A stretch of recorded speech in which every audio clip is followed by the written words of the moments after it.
Hello everyone, today in this video we're going to be seeing how you can connect your AirPods to your laptop.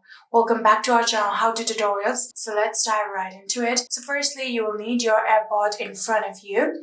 So after getting your AirPod and laptop, firstly you have to open your AirPod.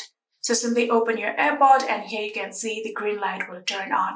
So after opening your AirPod, what you're going to do is go to the Bluetooth that you can see right here. So you have to go through your touchpad and simply click right here.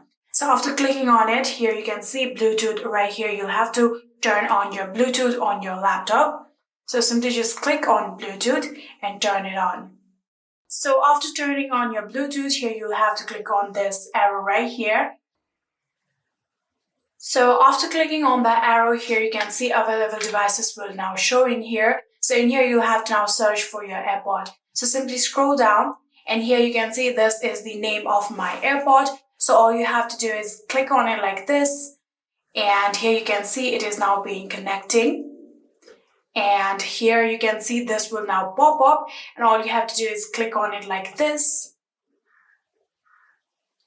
And click on allow. After clicking on allow here, you can see connection succeeded. Now we have successfully connected our AirPod on our laptop. And yeah, that is it. Now you can put on your AirPod on your ear and simply use it. Yeah, that is it. I hope this video was helpful to you guys. If it was, please do not forget to hit that subscribe button and like our video. Thank you so much for watching. See you in the next.